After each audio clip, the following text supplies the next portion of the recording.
If you like audiobooks or audio shows, check out a free trial of Audible. Just click the link in the description. Welcome to MINDSHOCK True Crime. This is your host, Bruce McGuire. Today we are looking at the case of Tara Lee Calico. Tara Calico, made famous by the photograph, a Polaroid photograph discovered that supposedly shows her and another boy bound and gagged. I mean, this is the stuff of nightmares, the stuff of horror films, and it's quite unbelievable in many respects.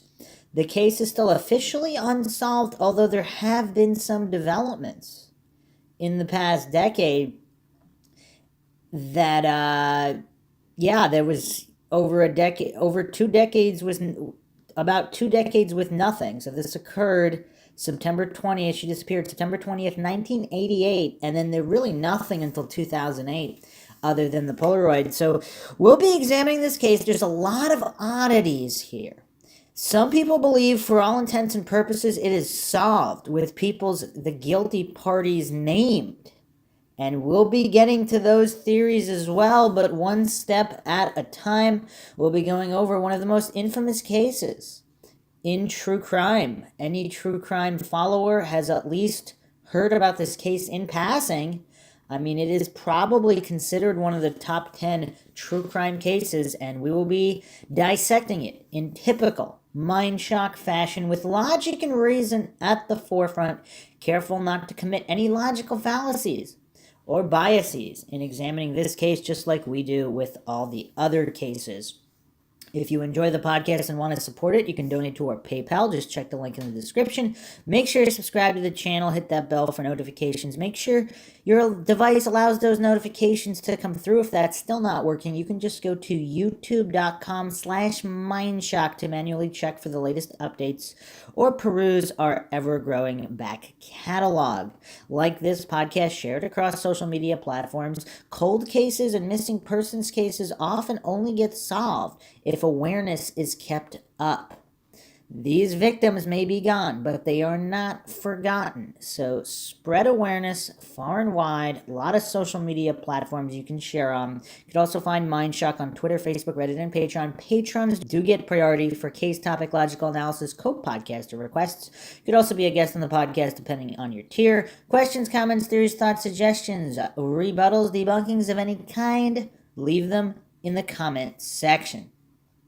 So the Tara Calico case this has been a pretty well-requested case, so we're finally getting to it. And this will be thorough, as always. So the first thing that stands out is this Tara went on a daily 34-mile bike ride. Now, I don't know how many individuals ride that kind of mileage daily, but that is not the majority of the population. So already here we have an outlier factor. Again, that's not the most unusual thing in the world. I'm just saying most people do not bike this kind of distance every morning. So she went 17 miles out, then 17 miles back. And let's do the quick breakdown here. So she was 19 years old on September 20th, 1988, when she disappeared from Belen, New Mexico. She's been missing for 32 years, 4 months, and 23 days. And when you say it like that, I mean, it really hits. Tara Lee Calico, born February 28, 1969, is an American woman who disappeared near her home in Belen, New Mexico, September 20th, 1988. She is widely believed to have been kidnapped. In July 1989, a Polaroid photo of an unidentified young woman and boy, gagged and seemingly bound, was televised to the public after it was found in a convenience store parking lot in Port St. Joe, Florida. Not that close to New Mexico. Family friends thought the woman resembled Calico and contacted her mother, who then met with investigators and examined the Polaroid. She believed it was her daughter. After taking, quote, time, growth, and lack of makeup, end quote, into consideration, and noted that a scar on the woman's leg was identical to one that Calico had. Scotland Yard analyzed the photo and concluded that the woman was Calico, but a second analysis by the Los Alamos National Laboratory, is this where Bob Lazar worked? Disagreed. An FBI analysis of the photo was inconclusive. So here's the thing. We'll be getting into the photo analysis because I know a lot of people want the MINDSHOCK take on the photo, especially when there other information from investigators, law enforcement surfaced that apparently this Polaroid was the photo of some kind of a prank, of some kind of family or friends prank where they just tied people up and took a photo as a prank. Now, and then a lot of coincidence theorists simply said, oh, well, guess that's that. Never need to look at that again. That settles that. Without actually looking at who the individuals were and how they determined that was a prank. But moreover, anyone looking at the photo, there's definitely a haunting element in the eyes of these individuals. They do not look happy. So the only way that this could possibly be a prank is if it was some kind of prank, a coerced prank against the will of the participants, but it looks even more sinister than that. Again, just going off of vibe. It's so tough to just write this off as a prank. But we'll be getting into extreme detail with the whole backstory with that supposedly being a prank. Also, we have a lot of people believe that often parents want to believe there's some kind of a clue or lead to find their child, particularly if they're alive. So in this photo, they're alive. So it's kind of like holding on to false hope, etc. But I will pose this, because on MINDSHOCK, we're all about being logical, taking into account statistics. Statistically, what are the chances that within a year of going missing, less than a year, a photo surfaces of someone believed to be kidnapped in a photo tied and bound with a scar that is very similar to an individual that was kidnapped? Now, I don't know if we have, we'll be doing photo comparisons, but I don't know. Basically, they're stating that the scar was absolutely identical, not somehow blurred, similar, not in exactly the same spot. So how many two young women have the exact same scar on their leg, statistically, and how many, in how many cases was one of them apparently a missing persons? Now, here's the thing. If this other individual is never identified, how do we know that it's not her? And if it isn't her, what are the chances a young woman goes missing? Within a year, there's an unexplained photograph of another young woman either also kidnapped or involved in a prank that happens to be approximately the same age, same facial features, and the same scar. Now, I'm not saying it's impossible, of course, but I'm just saying that's a heck of a coincidence. That is a heck of a coincidence if it's not her. Again, factoring in the time frame. If we add a couple years, let's say the photo was found another couple years later, age harder to determine, that's a little different. So yeah, it's rough. It's really, really rough. And we'll be getting into the young boy in the photo as well. And there's been some identification issues there. That seems to be a little bit more difficult to connect, particularly what kind of an area are they photographing? And then also, yeah, we'll be getting into that. So Calico's case received extensive coverage on television programs such as A Current Affair, Unsolved Mysteries, and America's Most Wanted. It was also profiled on the Oprah Winfrey Show and 48 Hours. As of 2021, no arrests have been made and the case remains open. So the disappearance on Tuesday, September 20th, 1988, Calico left her home at about 9:30 a.m. to go on her daily bike ride along New Mexico State Road 47. She rode that route almost every morning and was sometimes accompanied by her mother, Patty Dole. However, Dole stopped riding with Calico after she felt that she had been stalked by a motorist. So, okay, now we're really entering outlier territory here. And coincidence, I mean, the coincidence theorists probably will love this case as well. Okay, how many people ride this kind of an extensive bike route every morning? A certain percentage. That's not the strangest thing in the world. How many people ride it with their mother? Much smaller percentage. How many people have had their mother stop riding the route with them because they were stalked by a motorist? Okay, now we're in some minute numbers here. So this is it's really tough, but she continued letting her ride alone. This is tough for me to understand, but again, let's continue with the wiki here. She advised Tara to think about carrying mace, but Tara rejected the idea. And of course, if she was hit by a vehicle, obviously the mace might not have helped. But regardless, on the morning of Calico's disappearance, she had told Dole to come and get her if she was not home by noon, as she had plans to play tennis with her boyfriend at 12:30. When her daughter did not return, Dole went searching for her along Tara's usual bike route, but could not find her. She then contacted police. The other thing that's a little bit strange here, she told Dole to come and get her if she was not home by noon. So does that mean she thought she might get tired? And that Tara thought she might get tired and just sit down and take a break somewhere along the route? And then, I don't know. That's kind of weird. And if she does this route almost every day, I mean, it's not like she's adding extra miles and she's out of shape. I don't know. That's a little strange, that detail as well. And again, she's playing tennis with her boyfriend at 12:30. So that's, again, she can't be that out of shape if she's doing this kind of bike ride and then she's going to go play tennis right after. So what prompted her to tell her mother to come and get her if she was not home by noon? Was she planning to meet up with people and didn't want to rush and talk to them? She just wanted to hang out somewhere? Come and get her. When her daughter did not return, Dole went searching for her along Tara's usual bike route, but could not find her. She then contacted police.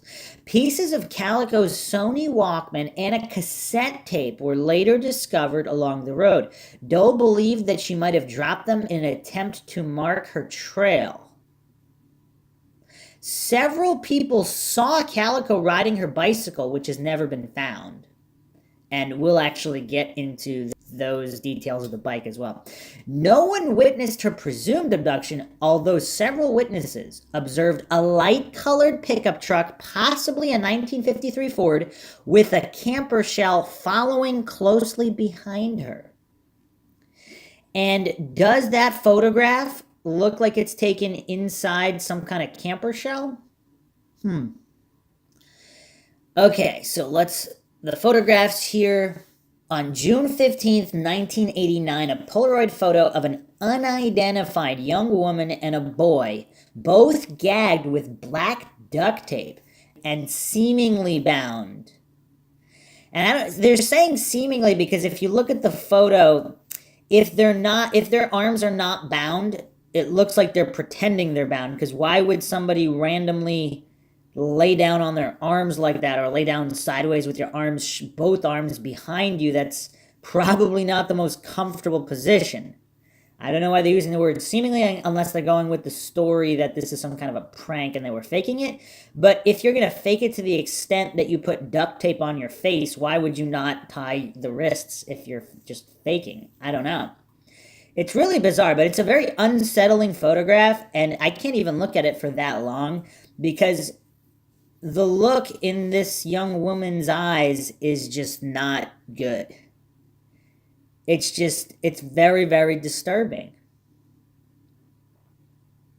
The woman who found the photo said that it was in a parking space where a white, windowless Toyota cargo van had been parked when she arrived at the store. She said that the van was being driven by a man with a mustache who appeared to be in his 30s. Police set up roadblocks to intercept the vehicle, but the man has never been identified. Now, you have to applaud that gumption, because how often do police set up roadblocks off a dropped Polaroid where it's, it does look like these are kidnapped, bound individuals, but I don't know if that happened today. Would they set up roadblocks for that, or would they just put up like a short little news alert? I don't know.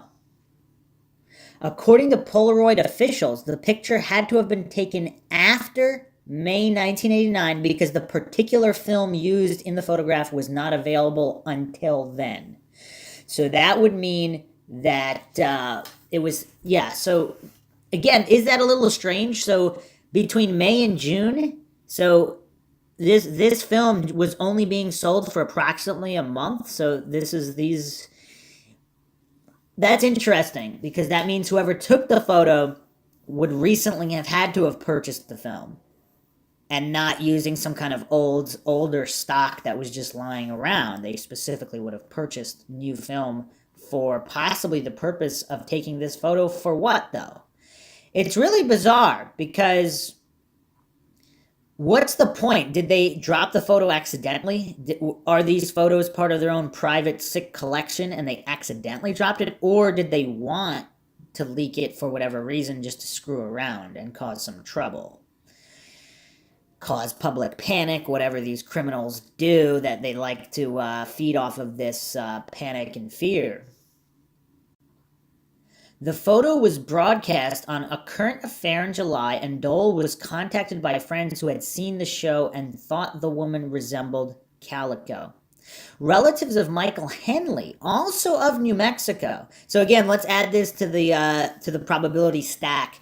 So if this other boy had gone missing farther than New Mexico, but this is the same state, you have two people abducted in the same year. He disappeared the same year. We don't know. I guess theoretically you could say they weren't definitively known to have been abducted. So he disappeared April 88. She disappeared September 88. They disappeared within a few months of each other, and both of them, people who, if it's not them, people who look like them, a boy and a girl who look like them, surfaces. Statistically, what are the chances here? Even the coincidence theorists have to say it's a possibility. It's a possibility it's them. Now, the issue, of course, is with Henley's remains that were found, but we'll be getting to that. So relatives of Michael Henley, also of New Mexico, who had disappeared in April 1988, saw the episode and said that they believed he was the boy in the photo. Dole and Henley's parents both met with investigators and examined the Polaroid. Dole said she was convinced it was Calico. She also noted that the scar on the woman's leg was identical to one that Calico had received in a car accident. And again, with the resolution of these photos, it's actually difficult to see the scar clearly. In addition, a paperback copy of V.C. Andrews' My Sweet Audrina, said to be one of Calico's favorite books, can be seen lying next to the woman. Scotland Yard analyzed the photo and concluded that the woman was Calico, but a secondary analysis by the Los Alamos National Laboratory disagreed. An FBI analysis of the photo was inconclusive. So Scotland Yard says yes, FBI says maybe, Los Alamos, possibly involved in some alien UFO activity, says no. Okay. So, again, statistically, so we have her favorite book. Now, that book was relatively popular. However, it's not everybody's favorite book. So again, when we're doing this coincidence stack, statistically, we have a young woman happened to be abducted, a young boy happened to be abducted from the same state within months of each other in 88. A Polaroid surface of them looking like they're bound and gagged, like pretty conclusively bound and gagged. I don't know how, I guess theoretically you could say it was a prank, but If it was, they do not look like they're acting. At least the female does not. The boy, it's a little harder to tell, but again, at that younger age, I don't know. It's tough. It's tough. Either way, her favorite book is right next to her. Now, would she have said it was her favorite book? Because why would she have had her favorite book with her? Which is strange, unless she did. But that would be unusual. What else did she carry with her? We'll be getting into that. But in conversation, so this is almost a year later. Again, did they simply ask if it was her favorite book? Did she overhear her talking to Michael Henley or the boy if it's not him, if it was her?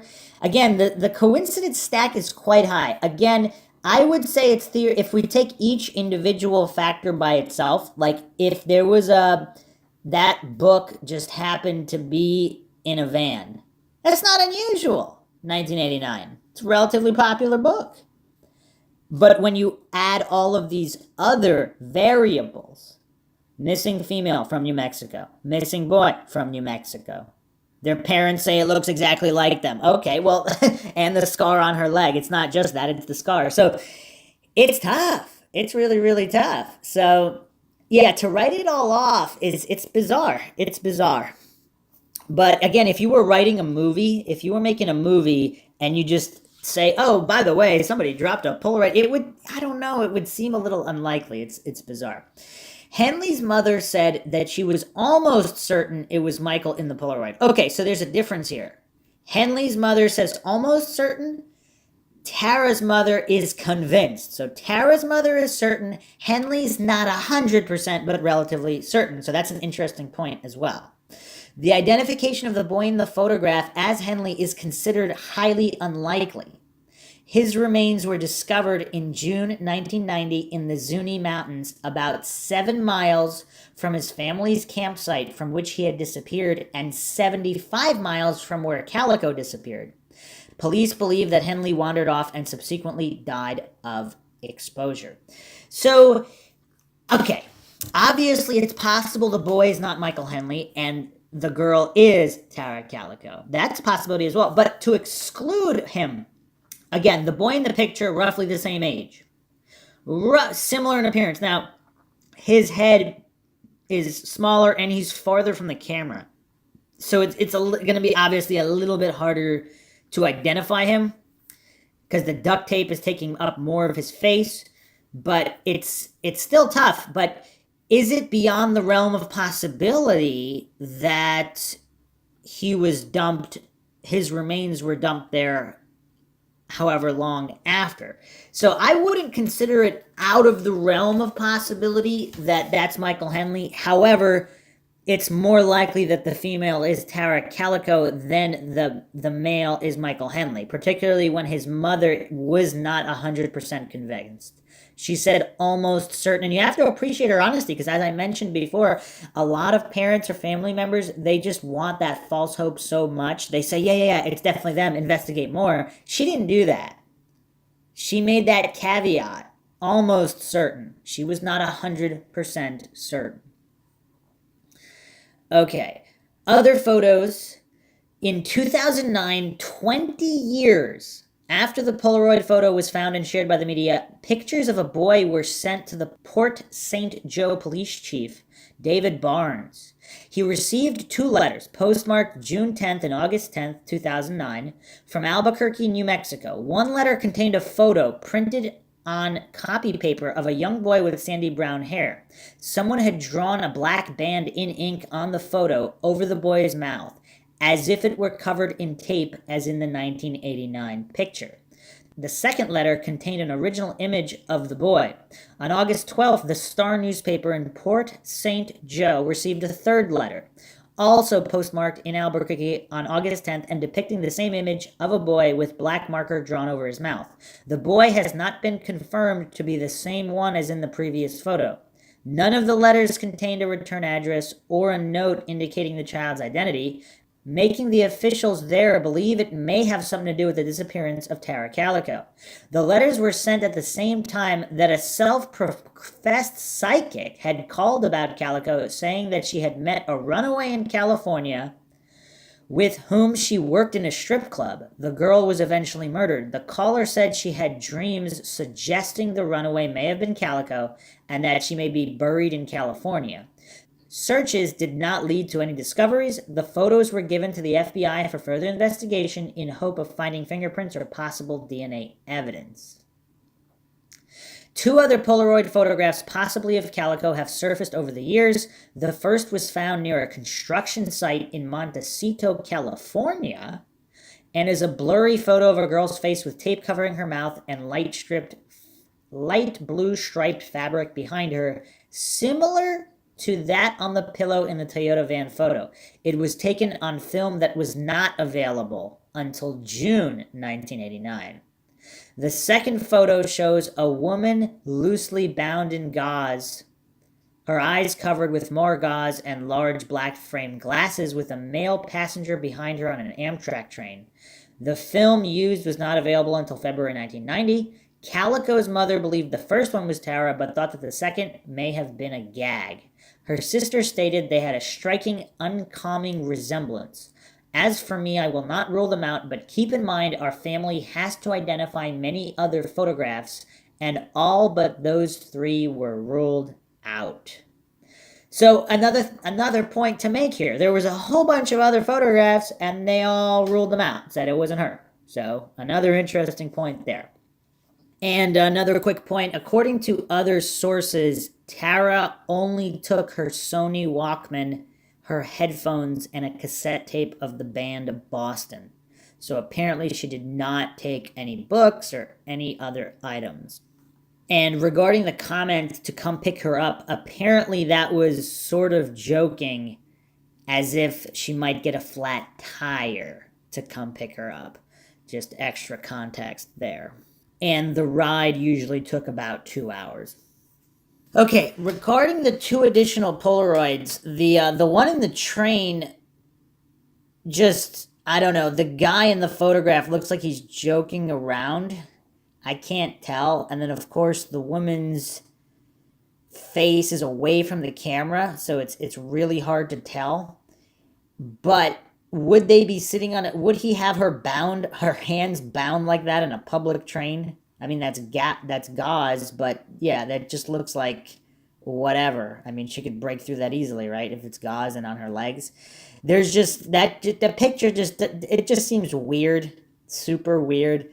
And I guess there's really no reason to believe that would be her. The second one, actually, so here's the thing. With the pillows in the background and the stripes, it looks like the spacing on the stripes is a little bit different than in the original Polaroid to me.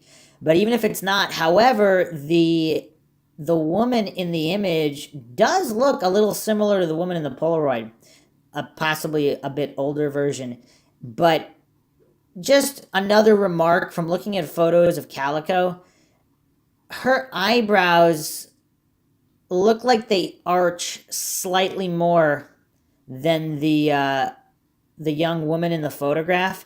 The nose is similar, shadows on the nose similar, facial structure similar. If you look at the spacing between the hairline and the eyebrows, very, very similar. I just noticed, I mean, again, if she's trying to smile in her photographs or doing half smiles, her eyebrow, I mean, that might affect your eyebrows slightly, but they look almost horizontal in the photo. And then there's other photos of Tara where there's more of an arch there. And in this Polaroid photo, they look almost completely horizontal. I mean, it is a low resolution. When you blow it up, there's a tiny little bit of an arch coming off of it, as most people have. But it just doesn't seem as pronounced as in other photographs. I don't know. It's tough. It's really tough. She also possibly could have lost weight, or maybe not. The unidentified boy with the marker over his mouth, I don't know. It's hard to tell if it could be him or not. That the boy is kind of a little bit more of a generic look. Tara doesn't necessarily look like every other person walking around. She's got some more unique features. the boy at his age with his haircut, he looks a little bit more nondescript. So it's pretty tough. But let's get into the later developments. In 2008, Rene Rivera, the sheriff of Valencia County, reported that he received information that 2 teenagers had accidentally hit Calico with a truck, panicked, and subsequently killed her. According to Rivera, the boys who knew Calico drove up behind her in a truck and some form of an accident followed. Calico later died, and those responsible covered up the crime. Rivera stated that he knew the names of those involved, but that without a body he could not make a case. He did not release the evidence that led him to the conclusion. Calico's stepfather, John Dole, said that the sheriff should not have made these comments if he was not willing to arrest anyone, and that strong circumstantial evidence should be enough for a conviction. Here's the thing, though. In terms of a conviction, yes, usually people don't want to pursue cases, prosecutors don't want to pursue cases that they don't feel have a good chance of going through. But but to a certain degree, just even putting the case forward, that might bring about a certain amount of investigation and awareness where even if it's not those particular guys, it might lead to a more definitive ruling them out as opposed in the maybe category. So it might still be worthy to pursue a case even without a solid chance of conviction, and who knows what might come up in the interim as well. In October 2013, a 6-person task force was established to reinvestigate Calico's disappearance. As of 2017, no arrests have been made and the case remains open. On October 1st, 2019, the FBI announced they are offering a reward up to $20,000 for precise details leading to the ID or location of Tara Calico and information leading to the arrest and conviction of those responsible for her disappearance. And that's a decent amount of money, but come on, again, all the billionaires out there. I mean, even the millionaires. There's so many millionaires out there. Millionaires can't put up, I don't know, a certain amount of money to help families of missing loved ones, to put up rewards to assist in the closure of these cases. I mean, it's mind-boggling, mind-shocking. And furthermore, the FBI is offering this reward, but what about all these hundreds of millions, if not billions of dollars going to all these other countries? Now, I'm not talking about programs that feed and clothe and house children. I'm talking about weird propaganda campaigns, making fake videos, like things the U.S. government is involved in, like creating TV shows like Pakistani Sesame Street or whatever was in the budget, where there's these millions, tens of millions, hundreds of millions of dollars, if not billions of dollars, are going into this nonsense when it could be used to help solve these cases. Again, sorry for that short aside. It's tough to think about. So regarding the Polaroids, if it's not Tara, so is this another young woman who has been abducted, who just happens to have a scar on her leg and happens to bear a relatively striking resemblance? I mean, people don't look 100% like each other, like themselves in different photographs. So to expect her to be dead on 100% when she's clearly been, if she was abducted and this Polaroid is legitimate and it's her, she'd been miserable for however period of time, possibly starved, who knows. To expect her to look 100% exactly like in all her other photographs, it's tough. It's tough. And again, looking at anybody's, all the listeners out there, look at your own photographs in different periods of your life, not even a couple months apart. You could look completely different days apart. Different clothing, different state of mind. You can look different. So it's hard to conclusively rule her out, especially with the scar. But if it's not her, so there's a Polaroid found in Florida. Then there's a Polaroid found in California, and she was abducted from New Mexico. So is this just a cross-country road-tripping kidnapper psycho? Because there's a lot of back and forth here, because the problem is we do have more information because we have the dated film here.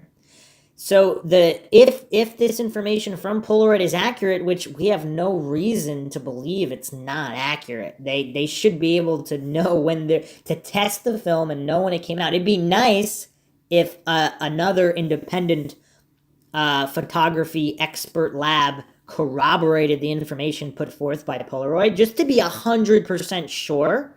I mean, I would think it would be done. We're not. I mean, it'd be nice to have another one or two sources, not from Polaroid, just to 100% confirm that this film was not on sale and could not have been purchased before the months that they allege here. So it's really, really bizarre that this photo is showing up months later in Florida. Then there are these two other photographs. So the first was near a construction site, Montecito, California. Could have just been some guy playing around with gauze. I mean, it's weird. It doesn't match. Whereas the second Polaroid, that's super blurry with the bound female that happens to look like she could be Tara.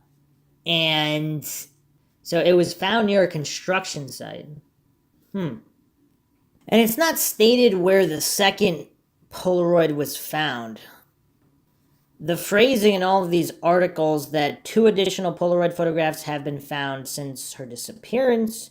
The first photograph was found near a construction site in Montecito, California. So that means they were not found together. So it doesn't say where the other one was found on the Amtrak train, which just doesn't, it just, something seems off about that. It just seems like people wouldn't, why would they do that in public, in full view? It just doesn't make any sense. Whereas the blurry one, again, there's something seems off about it. Something just screams wrong. Whether it's Tara or not, it's just very disturbing. It's very, very disturbing. I'm going to go through a couple details here on the FBI website on Tara Calico's page. And it says here, that's really weird. They put her at 5'5" to 5'7" at the time of her disappearance, so they don't know how tall she was. Weird. So she's between 5'5" and 5'7", and she's 115 to 120 pounds. Looks like she'd be closer to 5'7" then. But it also says under her scars, she has a large scar on the back of her right shoulder. And yeah. It's very unfortunate that in the other Polaroid that it didn't show that part, because if she had both scars, I mean, one scar on the leg and the exact same scar, exact same spot, exact same size, I mean, that's relatively conclusive. But if she had both, I mean, there'd be no question. Unless that's not accurate and it's the scars on her leg, I don't know. The reward here, the FBI is offering a reward of $20,000 for precise details leading to the identification or location of Tara Calico and information leading to the arrest and conviction of those responsible for disappearance. Calico was last seen riding a neon pink Huffy mountain bike with yellow control cables and sidewalls. She was wearing a white t-shirt with First National Bank of Belen on it, and she was a bank teller. Size medium, white shorts with green stripes, white ankle socks, and white and turquoise Avia tennis shoes. Calico was also wearing a gold butterfly ring with a diamond insert, a gold amethyst ring, and half-inch gold hoop earrings. Details: Tara Calico left her home on Brugg Street in Belen, New Mexico to go on a bike ride 9:30 a.m. on September 20th, 1988. She rode her mother's bicycle as her own was damaged. So I guess that explains why her mother couldn't go with her, because they only had one bike. She was last seen riding along Highway 47 in Valencia County approximately 11:45 a.m. Calico biked this route daily during her routine 36-mile ride. She was 19 years old at the time of her disappearance and was never seen again. And they do not mention the Polaroid here. Certain investigators believe that it's not her in the Polaroid. I don't know if that's 100% official, but let's go over the review here on the Unsolved Mysteries wiki. That's strange. It says occupation unrevealed, but it does list her as 5'7", 120. And here we have more information. So brown hair with a cowlick, green eyes, large scar on the back of her right shoulder, brown birthmark on the back of one leg, large scar on her calf. At 9:30 a.m., September 20th, 1988, 19-year-old Tara Calico left her home in Belen, New Mexico on her normal 34-mile bike ride. She was last seen riding her neon pink Huffy bike with yellow control cables and sidewalls on her usual route along Highway 47 when she vanished. So, depending on the source, they're saying it wasn't her bike or it was her bike. With a suspicious vehicle following her, Tara's bike has never been recovered and she has never been found. Her Sony Walkman was found by her mother, Patty, the next day. Again, we have to go through some of these sources because, again, there's always these conflicting details. Was it the day or the following day? And although there were several reported sightings of her in southern U.S. in 1988 and 1989, none of them could be confirmed, and her case remains unsolved. And as always with most missing persons cases, there are usually a couple sightings somewhere that, it may or may not be her, but in a lot of cases, let's say the cases that the person was known, eventually their body was recovered close to where they were found and it was determined that they died soon after they went missing. Obviously, the far and wide sightings could not have been this individual, simply mistaken. But of course, we have no way of knowing for the people that are still missing whether or not the sightings are legitimate or not, same as in this case. On June 15th, 1989, a Polaroid showing two bound and gagged teenagers, the boy's doesn't look like a teenager, was found in Port St. Joe, Florida. It was found near a convenience store where a white Toyota cargo van had been parked. The girl in it was believed to be Tara. The boy next to her was believed to be another New Mexico youth named Michael Henley. Factory analysis determined that the photo was recently taken. The FBI had not been able to determine if the children in the photo are Tara and Michael. However, a forensic artist compared pictures of the missing teenagers to the photo and was 85% sure that they were the ones depicted. That's kind of interesting that he was 85% sure of both, not 90 for one, 80 for another. Suspects: there are no known suspects, but witnesses report seeing a dirty white or light gray colored 1954 Ford pickup truck with a white handmade shell following her. Results unresolved. It was later proven, in quotations, that the boy in the photo was not Michael Henley. Authorities believe he was not the victim of kidnapping or foul play, but instead died from prolonged exposure to the wilderness after getting lost in the forest on a camping trip with his father and a family friend. His remains were found in 1990, just a few miles from the campsite in New Mexico where he was last seen. His disappearance is no longer considered connected to Tara's. The Calicos moved to Florida in 2003. Patty died in 2006. Tara's biological father died in 2002, but her stepfather, John Dole, is still alive and hopes that she will be found.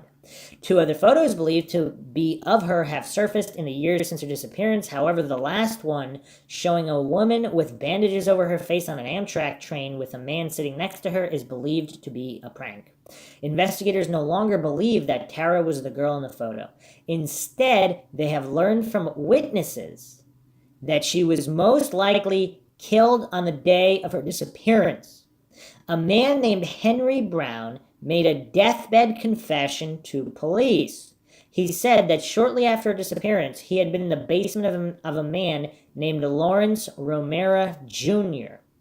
While there, he noticed what appeared to be a young woman's body, wrapped in a blue tarp and buried in a makeshift grave. Romero, a man named Dave Silva, and another man with red hair told Henry that the body was Tara's. They said that on the day of the disappearance, they, along with a man named Leroy Chavez, these names are all right out of a movie, were in a truck when they noticed her riding her bike. They struck her with their truck and abducted her. They took her to a grave pit and raped her. When Tara threatened to go to the police, Romero stabbed her to death, while Silva, Chavez, and the third man held her down. And does that story ring true? If you were just assaulted in this fashion and violently, would you threaten to I mean, again, if you're in an emotional state and you're scared, maybe if you're thinking they're not going to let you go unless you threaten to go to the police, I don't know. Again, it's hard to put yourself in that kind of situation that is just so tragic and emotional. And this is a 19-year-old.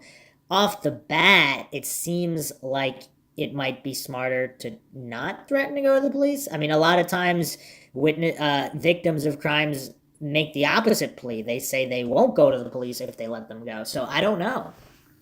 But this is this guy's story. When Tara threatened to go to the police, Romero stabbed her to death while Silva, Chavez, and the third man held her down. They originally hid her body in a nearby bush. However, as searches began for her, they moved her body to the basement. Henry told investigators that they threatened to kill him if he went to the police. He also said that they got away with the crime because Romero's father, Lawrence Romero Sr., was the sheriff at the time. He also allegedly helped cover up the crime. He apparently found a note written by Romero Jr. confessing to Tara's murder and destroyed it. Henry also told investigators that he believed the men later placed Tara's body in a pond near one of their houses. He also said that her bike had been disposed of at a junkyard. Another man also came forward and told police that one of the suspects had confessed to him as well. Unfortunately, all were deceased by the time this information came to light. Sadly, Tara's body has never been found. Recently, a friend of Tara's, Melinda Esquivel, had created a podcast and started her own investigation into the case. She is also working on a documentary about it. In October 2019, the FBI offered a $20,000 reward in it. So there are a few missing pieces here. Of course, if multiple people corroborated the story, the other thing that I'm thinking here, if he was that scared of them that he only made this as a deathbed confession, but did he know they were already dead, or did they die after the deathbed confession? When did all this information come to light? But this Henry Brown character is stating that shortly after disappearance, he had been in the basement of a man named Lawrence Romero Jr. And so Senior was the sheriff. What was he doing in the basement with the sheriff's son? And why would they allow him into the basement if they randomly had if they just had a body there and also told him who the body belonged to? Were they involved in drug deals and that's why, and they wanted him to keep his mouth shut? But would someone expose themselves like that? But if this is the sheriff's son and he thinks he has some kind of immunity, he wouldn't care and he'd be that reckless? Possibly. If he wasn't the sheriff's son, maybe he wouldn't be, and they wouldn't be allowing random people in his basement and telling them he's got dead bodies in there. Now, he said it appeared to be a young woman's body wrapped in a blue tarp.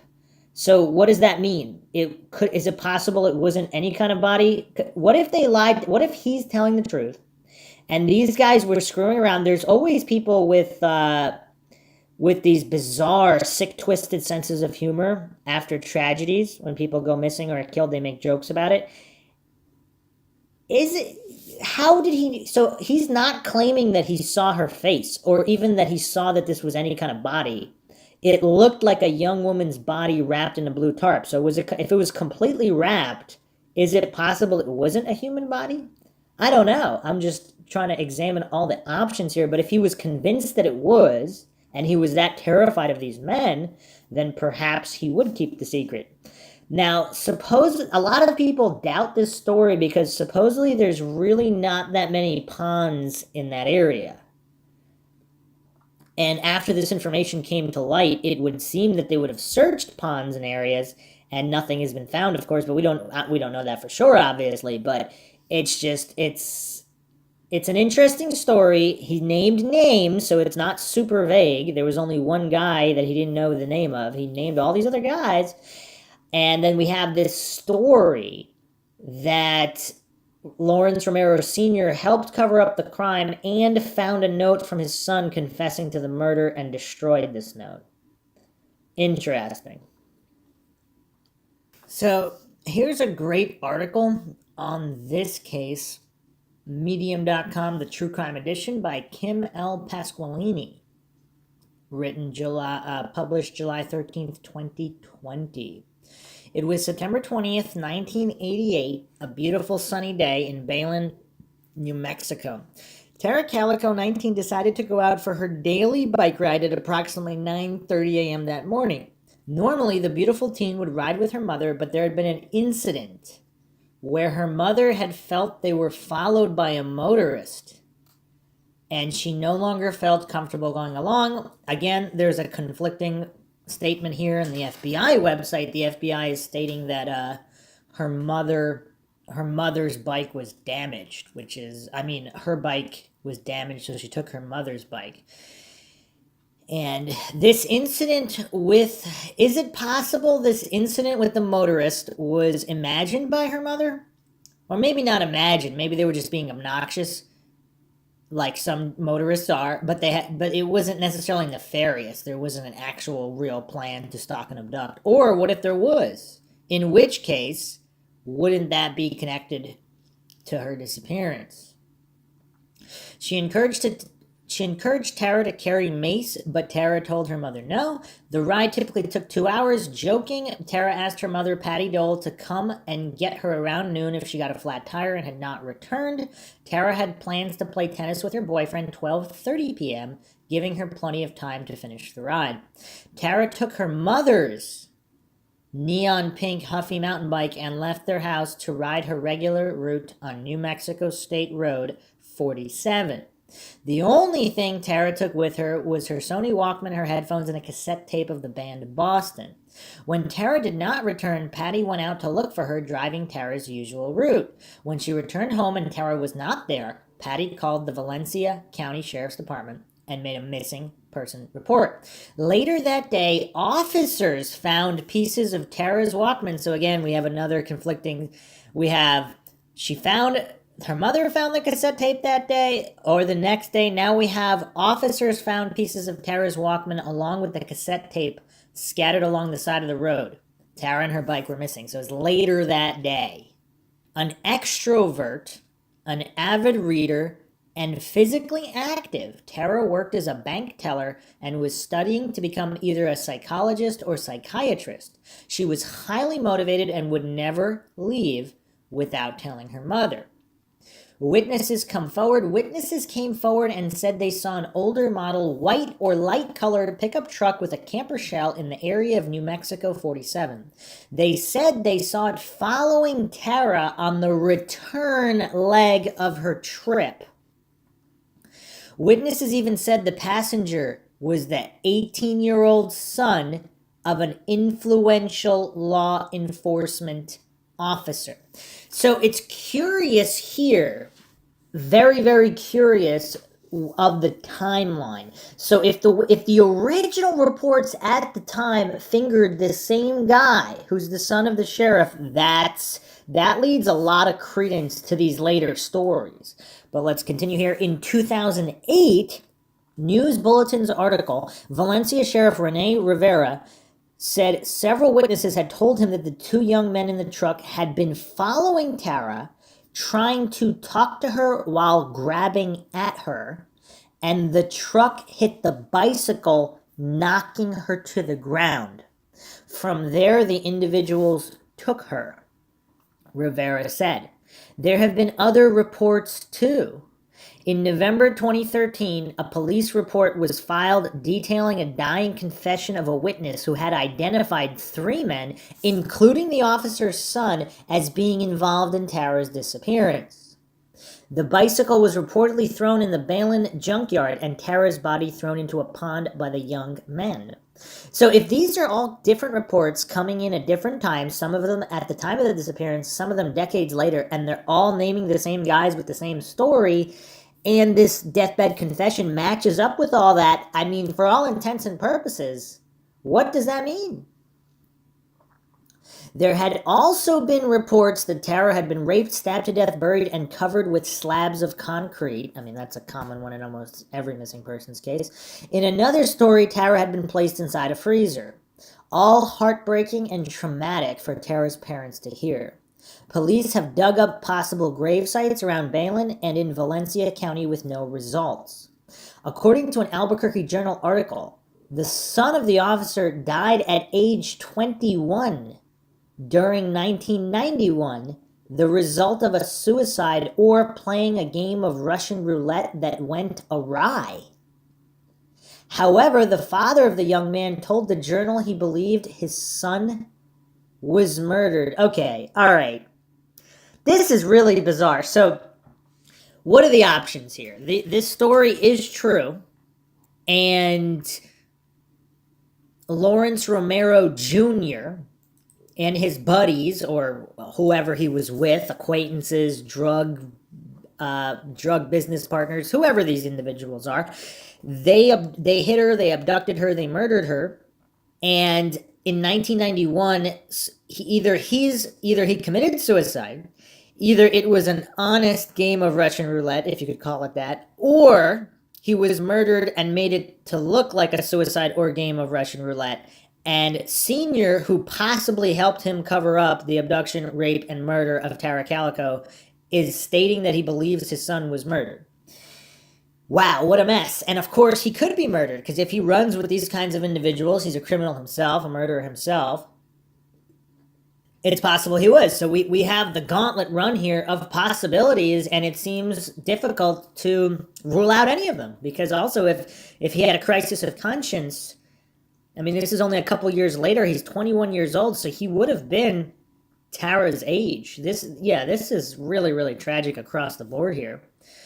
Polaroid picture found, June 15th, 1989. A Polaroid picture of an unidentified young woman and a little boy was found in the parking lot of a convenience store in Port St. Joe, Florida. In the picture, both victims were gagged with duct tape and bound with their arms behind their backs. The color photograph was in good condition, but both victims faced the camera and appeared to be in the back of a van in obvious distress. Police consulted with Polaroid, who told investigators the picture had been taken after May 1989 because the film had not been available before that date. And again, hopefully they did verify that. Also, I mean, it could be obviously a factor, depending, but that means they were being held for a certain period of time. The woman who found the photograph described the vehicle as a white Toyota cargo van without windows that had been parked in a spot before she pulled in at the store. Investigators reported the woman remembered the man driving as being in his 30s with a mustache.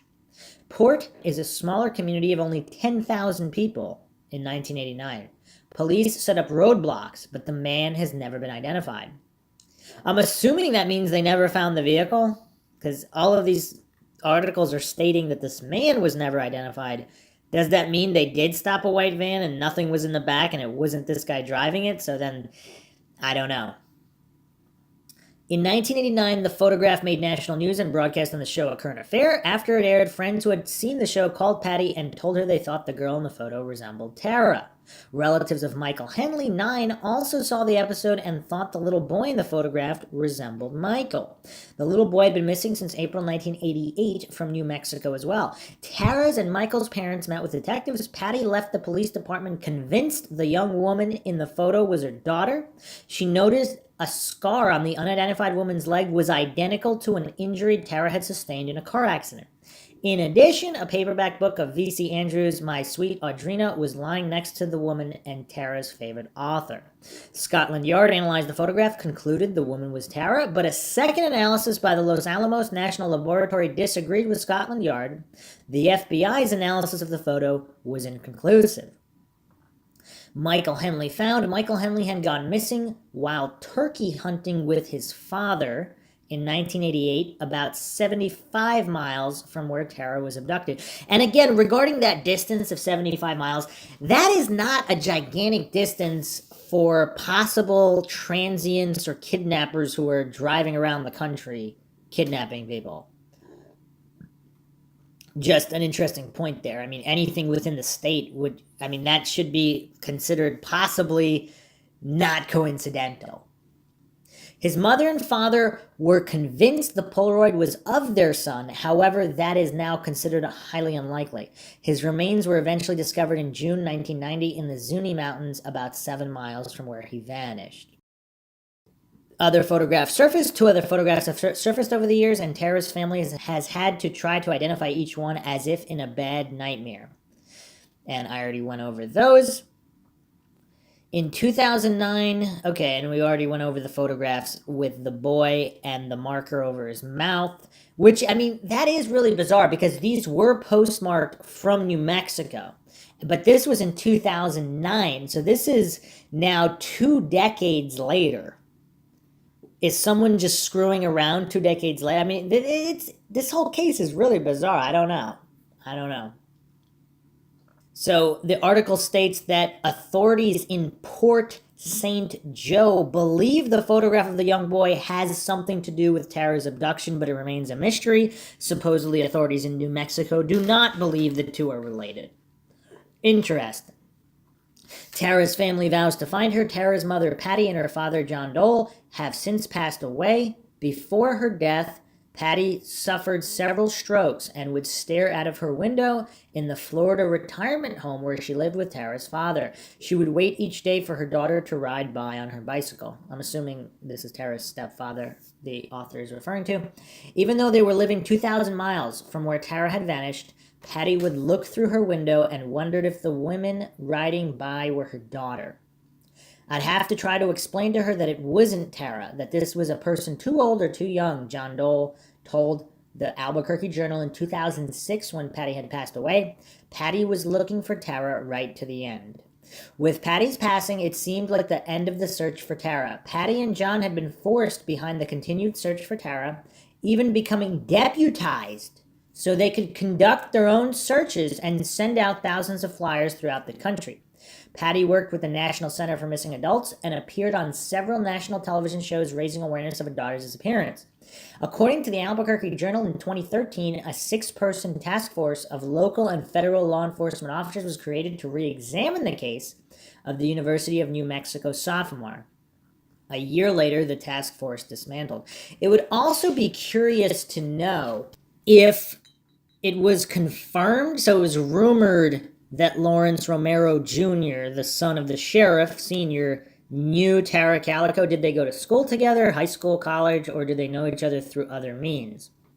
And also sad that after a year, this task force was dismantled, unless they definitively found out what happened to her and they found the people responsible and they felt that they couldn't get a prosecution and all these people are dead. So, I mean, it's still bizarre because you would want some kind of official closure here.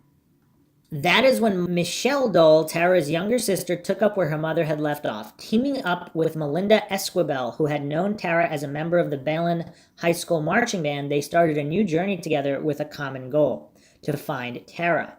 My mom had sent me an article from Valencia County News Bulletin in 2008 about how Tara had been missing for 20 years, and I just started crying. Melinda told Rosalie Rayburn of Albuquerque Journal. That happening had traumatized the community and kind of changed how we felt about safety in our community. We couldn't wrap our minds around what happened to her. Melinda lived in Los Angeles and worked in the entertainment industry and was intrigued by the case, keeping Tara's memory alive. During Christmas 2008, Melinda went home to Belen and had dinner with old friends where she brought up Tara's disappearance. She was jolted by the response. They said, "Oh, Melinda, the whole town knows who did it," Melinda told the Albuquerque Journal. Her friends were referring to the young boys who had been driving the truck and the son of the prominent law enforcement officer. At that moment, Melinda realized she had to do something to find Tara. Melinda began working on a documentary about Tara's disappearance and launched a podcast called Vanished, the Tara Calico Investigation, that has been downloaded over 1 million times. In addition, Melinda and Michelle also launched a website and Vanished, the Tara Calico story on Facebook that has nearly 7,000 followers. Melinda and Michelle are realistic. After so many years have passed, both women know officials are unlikely to further investigate the case without a body. However, they both set out to finish what Patty Dole started, to bring Tara home for a proper burial and to receive the justice she so deserves. The FBI announced a $20,000 reward in 2019 for specific information about the location of Tara. Okay, a couple more details that Henry Brown, the deathbed confession, his neighbor was Lawrence Romero Jr. I don't know why it's not stated in these other sources. So it's his neighbor's house. So if he's friendly with his neighbor, the son of the police chief, Lawrence Romero Jr., of the sheriff, the police sheriff, I guess if they have that kind of relationship where they just go into each other's basement all the time, I suppose he could have just wandered in not knowing the body was there, and then that's when everything hit the fan and they threatened him. And so basically Brown told the police that Lawrence Romero Jr. and several friends openly discussed killing Tara on the day she went missing. So is he alleging that this was the same exact day that he spoke to them?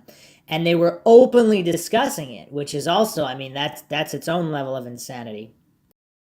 And for the people who think this is all dubious, these are all police records and they are public. You can download them from scribd.com, SCRIBD.com. New Mexico State Police Tara Calico. And here you can see the exact police reports. And they have here various documents, information on the gravesite, and all of these things. Okay, since this is MINDSHOCK, we have to go over all the details.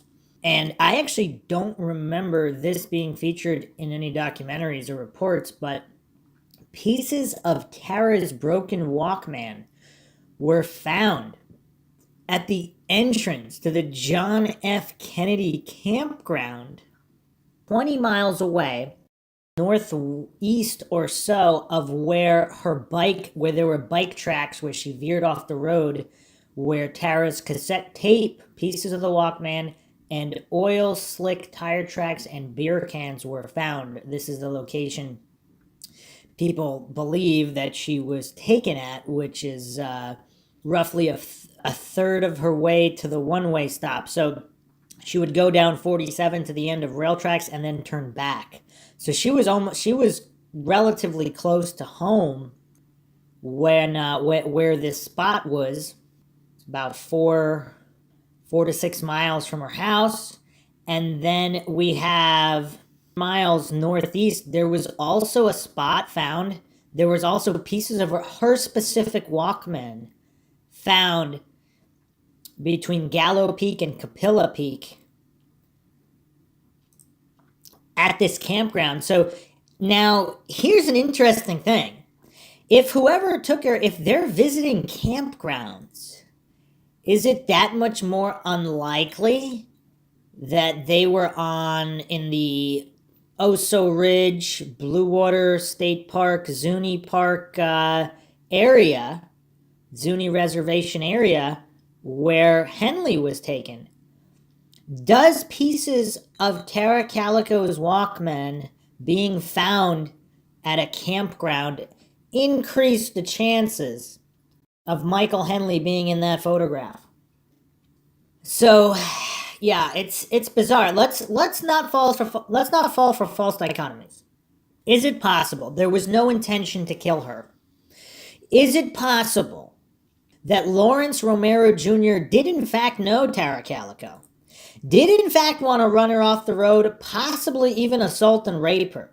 Is it possible that one of these associates, possibly the unnamed one, took over from there and she actually wasn't dead? And he just took her body, and then he went to this other campground and these other campgrounds and also kidnapped this boy. I'm just thinking outside the box, because how do we connect all these pieces? It's quite curious indeed. Here is a really, really detailed write-up on unresolved mysteries, a very interesting subreddit for true crime. This was posted by West Kendall Jenner 3 years ago. The disappearance of Tara Calico. This is my first part in the series on the disappearance of Tara Calico. Like many of you, my introduction to this case was when I came across the infamous Polaroid several years ago. She has been discussed here several times, but I wanted to do a very comprehensive write-up of her disappearance, and there is so much I want to cover I can't do it in one post. Who was Tara Calico? Tara Lee Calico was born on February 28, 1969, to Patty and David Calico in Albuquerque, New Mexico. A gifted student, she began taking college classes at the University of New Mexico's Valencia campus in her senior year and majored in psychology. After graduation, she took a job at Belen's First National Bank, where she worked for 11 months before she quit in August 88 to attend school full time. Interesting point there, because she quit in August, less than a month. She's a month later, she's abducted. So here again, we have these timeline issues of irregularities. Now, irregularities aren't good. That is interesting. Her mom, Patty, was a longtime employee of the Santa Fe Railway, who started out as a clerk in Kansas City before moving up to an assistant train master for the BNSF Railroad in Belen. Now here's another issue with this. So the other Polaroid that is seemingly the goof Polaroid, like whatever, the prank, gag, whatever, that's taken place on a train, and the mother of a missing person who's alleged by some to be in this photograph, just another coincidence. And again, I'm not saying there are no such things as a coincidence. Every case usually has around one. Once you get two or more and go into dozens and dozens, like the Maura Murray case or the Stephen Avery case, you have to say something is afoot. You can't be that much of a brainless coincidence theorist. But in this case, for example, in that shot, you can't see the female's face very well, so that could very well be the coincidence in this case. Maybe it's the Walkman being found at the campground trailhead. I would assume they would have searched that area thoroughly, but again, if it is her in the photograph, what happened afterwards? They went to California after that? I don't know. This is tough to put all these pieces together, the anomalies, the coincidences. So back to this right up here, her mother separated from David in January 1975, and while working in the railway yards, met a fellow employee named John Dole. So he works for a railway company as well, who she quickly hit it off with. Like her, John was divorced in his early 30s, had 2 children from a previous marriage, and had worked at the railroad much of his adult life. Patty and John married in June 1975, and John quickly fell in love with feisty 6-year-old teeny Tara. By all accounts, Tara was a responsible, kind, organized, and independent teenager. The very independent child who began cooking her own breakfast before she was even big enough to reach the stove. She loved animals and had bought her stepdad a Rottweiler for his birthday 10 days before she disappeared. Her gut feeling about a male coworker led to her best friend getting married, and she herself was described as the type of girl you'd want to bring home to your mother. Tara was also highly athletic. She was the popular manager of her high school track team, enjoyed track and tennis, and took a long-distance bike ride almost every morning when weather permitted. It was on one of these bike rides that she would disappear, September 20th, 1988. And this Walkman was found on September 24th, 1988, at the entrance to the John F. Kennedy campground, a number of miles to the northeast. New Mexico State Road 47 is a 59.6-mile long highway that passes through Bernalillo, Valencia, and Socorro counties before ending at the intersection with US 60. Tara would cycle along the lower half of 47, a mostly straight line southeast of Rio Communities, down to the railroad tracks near Diablo Road. That's ominous. Before turning back home. It was roughly a 36-mile ride through the lonely rural territory, with miles of desert and sagebrush on either side, with the occasional ranch dotting the roadside. Patty had ridden her bike on this route before, but stopped after one incident earlier in 1988 when she was frightened by a man following her in his car. She tried to get Tara to stop riding that route, or to at least start carrying mace with her, but Tara didn't feel the same danger her mother did and brushed it off. Okay, so that's a little bit better of an explanation. So her mom apparently, I guess, kept telling her it's too dangerous, don't go there, go somewhere else, and Tara simply didn't listen. She's 19 years old. Again, that doesn't seem that strange upon this explanation. Tara woke before 9 a.m. on the morning of September 20th, 1988. She laid out her tennis attire and school books on her bed. She had a match with her boyfriend at 12:30 p.m. and then class at 3:30 p.m. and asked Patty to come pick her up if she wasn't back by noon so she wouldn't be late. Because her own bike had a flat tire, she took Patty's bike, a neon pink 10-speed Huffy with yellow control cables and sidewalls, and left. All right, there we have our explanation. The first half of Tara's ride was perfectly normal. She biked 17 miles to the railroad tracks before heading back home to get ready for her tennis match.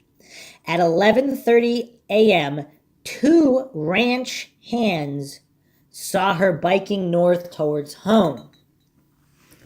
At 11:45 a.m., three men driving south on their way home from a hunting trip witnessed something unsettling. Tara pedaling along on her mom's pink Huffy while an older off-white pickup truck followed closely behind. She had her headphones on and appeared to be oblivious to the car behind her. Then another man driving south saw the same car still following an apparently unaware Tara at a spot 4.5 miles from Rio Communities. There appeared to be more than one man inside the vehicle. Inside the truck, the pickup truck. This was the last known sighting of Tara Calico alive. All right, so basically, these three men driving home from a hunting trip, they don't decide to investigate. They see a car driving dangerously close behind a female bicyclist, and they don't, at least, I don't know, not just them, but then another man saw the same scene. So that's four individuals who saw her at this approximate location at 11:45 a.m., shortly after 11:45 a.m. This is bizarre.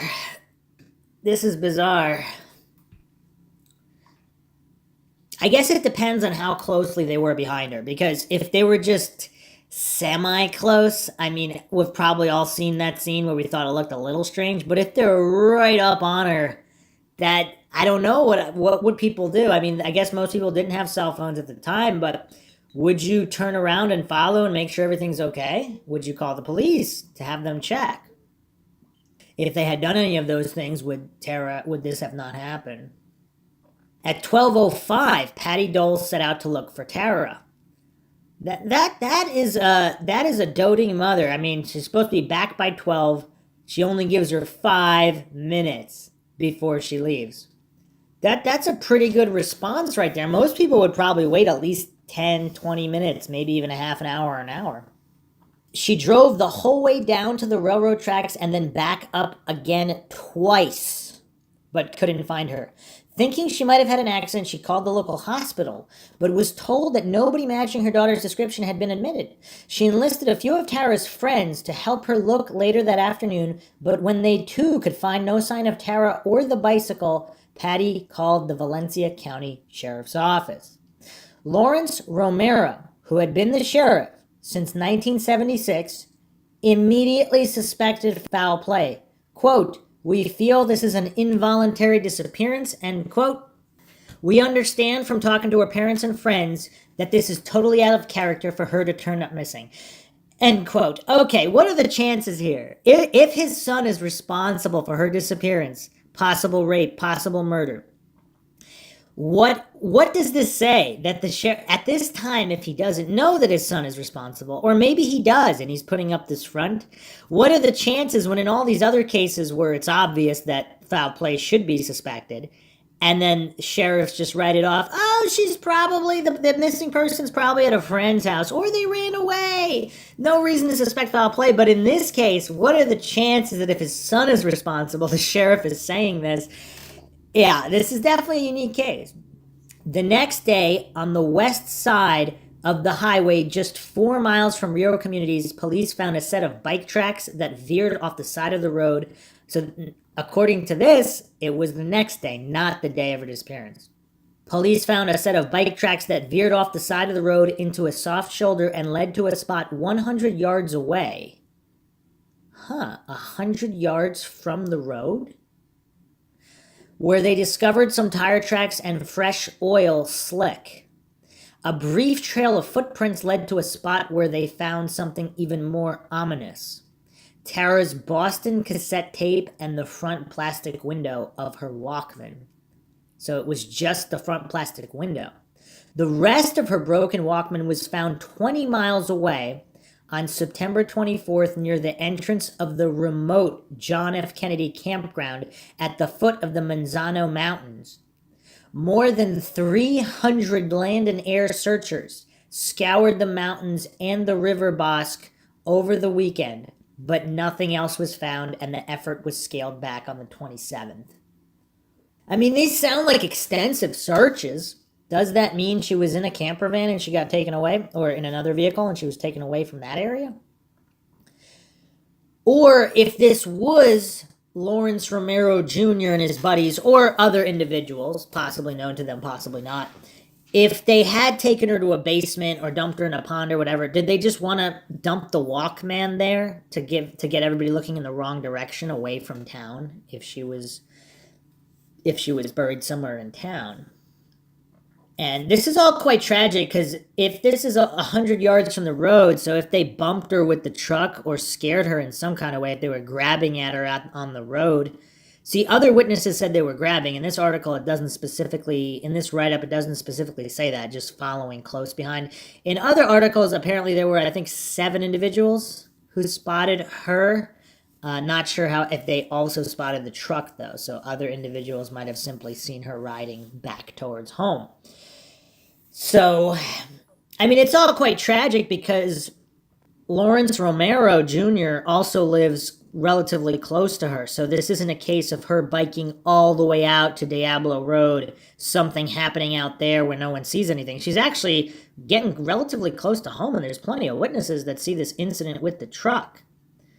It's a shame they couldn't remember the license plates or part of the license plate of this truck to be tracked down, because that would be the smoking gun, I would believe. Because what are the chances that this kind of situation can happen and then someone else kidnapped her and not the men in this vehicle? So if they ran her off the road and then there's footprints, she's trying to run away, and then they grab her, it's haunting to even think about that. Meanwhile, detectives were following up on other leads and interviewing people up and down 47 who might have seen Tara on her bike. They turned up 7 witnesses who saw her, 5 of whom also saw the suspicious pickup. At least 4 of these witnesses underwent hypnosis to mixed results. So they couldn't get the plate. They also ruled out any connection to the case of Deborah Lansdale, a 29-year-old nurse who had disappeared from Belen under suspicious circumstances on September 21st, 1985. So that's a couple of years earlier. A bike water bottle found discarded in someone's yard was initially thought to be Tara's, but later turned out not to be hers. A disturbed patch of earth by the side of New Mexico 47 was dug up but yielded nothing, and so did a field that was excavated after a woman called to say she heard digging there the day after Tara vanished. So they sound like they're being relatively thorough. They're digging up all these areas and everything. Detectives also questioned 3 men who they found sitting in the back of their pickup drinking beer, but the beer didn't match the cans found at the scene where Tara's cassette tape was found. These men were drinking Bud, not Old Milwaukee. On October 25th, Sheriff Romero announced that they believed at least 2 men were involved in Tara's abduction. Based on the witness who came forward to say he saw 2 people in the pickup at 11:45 a.m. The suspect driver was a 35 to 45-year-old white male with reddish-brown hair. Is this one of the guys described by the deathbed confessor, who was between 5'9" and 6 foot and weighed 190 to 210 and had blue or hazel eyes with deep wrinkles between his eyes and by his temples? The car was white or off-white, mid-50s to early 60s Ford pickup with a camper shell. Chrome wheels, oversized tires, and a Ford emblem with crushed red glass letters. It bore New Mexico plates that began with WBY or WBZ and ended with the number 6. The sketch generated over 100 phone tapes and 4 interviews, but no arrests. I cannot believe they could not track this vehicle down. They got a partial plate either. I mean, if this is brought up through unreliable hypnosis, it doesn't state here. I mean, we have a sketch. The sketch is fairly generic. The only thing you could tell is that there are pronounced wrinkles around the eyes.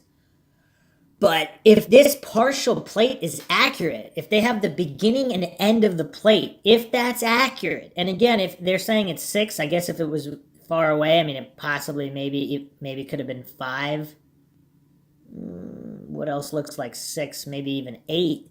They could have obviously, mixed and matched because this is an off-white truck. They know it's mid-50s to early 60s with a camper shell. Not every pickup truck has a camper shell. So you would think that people could possibly have remembered seeing this in the area because is this vehicle just passing through? Or is it someone that's local? If it was local, you would think they would have been able to find it. So there were over 100 phone tips and there were 4 interviews. So does that mean that someone resembling the sketch was interviewed? But again, it's fairly generic sketch. The photograph, we already discussed that. I won't get into that. And Michael Henley disappeared 5 months before Tara. So not immediately before. 1989 onwards, in 1991, Patty and John Dole became authorized deputies in order to do their own search for Tara, pursuing leads on their own and using the sheriff's office copy machine to print out over 80,000 flyers. You know what else is really sad? They're working very, very closely with Sheriff Romero. Did Sheriff Romero help his son cover this up, or did Sheriff Romero not even know his son was responsible for whatever period of time? I mean, yeah, this is right out of a movie. It's really weird to think about that. They had been critical of the police investigation in the case almost since the beginning. For example, they said that 3 potential suspects killed themselves before police got to them and had wanted to do their own search. This is 1991. Wow. Is it possible they didn't kill themselves? And this was Sheriff Romero going around making sure this cover-up stuck?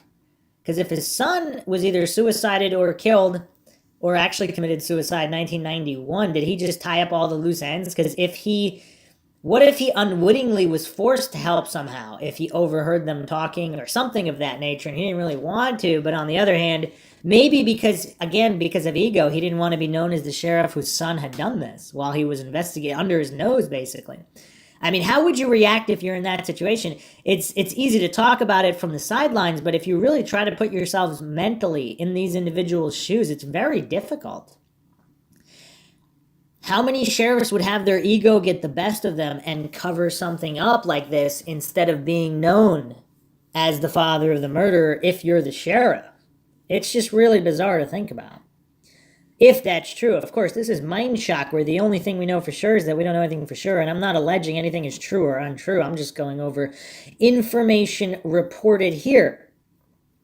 Contract investigator Jay Eschenberg of the District Attorney's Office told the Albuquerque Journal in November 1996 that Tara's abduction was a violent crime, a crime of opportunity, that led to her being raped and murdered.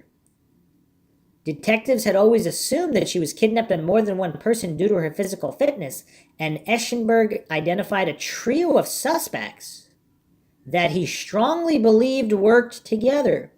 It is unclear if his 3 suspects belonged to the group of 4 boys mentioned further down. The case went mostly dormant until September 2008, when the then sheriff Rene Rivera announced to the public that he knew what had happened to Tara Calico 19 years earlier.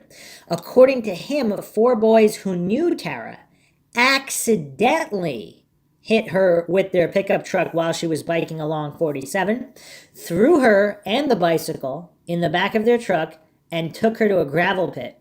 When she threatened to make sure they all went to jail, they killed her and disposed of the bicycle in an undisclosed junkyard. Okay, so just a quick point here. If there was no rape, If she knew these, if she was acquainted with the boys, and what did she think they were trying to do? They were going to dispose her of the bicycle. If she knew them and was fairly, I guess she would have to know them fairly well to threaten to go to the police without fearing that they would kill her. I'm not sure there. Maybe they just, I don't know what they were saying this whole time, because I don't know. That's tough to think about also. It was sort of an open secret that they had murdered Tara, and their parents aided in the cover-up, but without Tara's body, Sheriff Rivera said he couldn't press charges against anyone.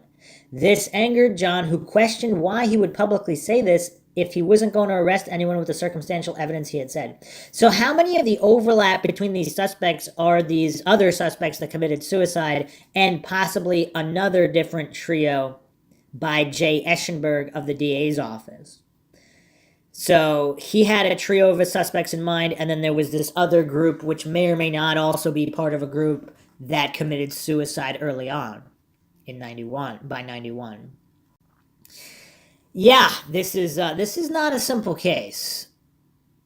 The photograph bounced back into the news summer 2009 when Police Chief David Barnes of Port St. Joe received two strange photos of a sandy-haired young boy, one an original photo of the child and another with a black marker scribbled over his mouth to resemble tape. The first was postmarked June 2nd, the second August 10th. 2 months apart. Both were mailed from Albuquerque with no accompanying note or return address. August 12th, 2 days later from the second one, Port St. Joe Star received another letter showing the same boy with black marker scribbled over his mouth. The boy in these pictures has never been identified, and it is unknown whether it's the same child as the one in the Polaroid found in June 1989. So in 1989, okay, no widespread use of internet, at least not comparable to anything in 2009. 2009, widespread use of internet among all law enforcement agencies, civilians, everyone, and they can't identify this kid. That's kind of weird. That is kind of weird. The latest news in Tara's case came in 2013 when a task force consisting of 6 local and federal agents reopened the investigation. A documentary produced by Melinda Esquivel and R.J. Mitt of Breaking Bad fame is supposedly in the works, but the project appears to be in limbo and there hasn't been an update in 7 months. In November 2002, Tara's biological father, David, was walking home from a bar in Albuquerque when he was mugged by 2 men who stole his wallet, 2 rings, and his heart medication. He went home, went to bed, and died of a major heart attack in his sleep. Patty and John moved to Port Charlotte, Florida in September 2003, and Patty soon began suffering from a series of strokes, which she passed away from on May 11, 2006. Tara is listed as a survivor in her obituary. John Dole is still alive today. This was 3 years ago. So just jump across to another theory that I haven't seen mentioned before. This is on culturecrossfire.com. Unsolved Mysteries and Scary Stuff. Tara Calico, Michael Henley, and Joan Gay Croft by Andrew Lutsky. June 25th, 2015. Sheriff Rene Rivera stared at the small array of reporters in front of him. He knew that their public outreach was perhaps the last chance to solve a cold case. He needed a whistleblower. He believed that somewhere in the Arizona desert there was a young woman's body, by now nothing more than bones. However, this skeleton contains vital DNA that may hold clues as to what happened to Tara Calico. The article mentions a few more details about the Henley case. Henley was a 9-year-old boy who went on a camping trip to the Zuni Mountains with his father and a family friend.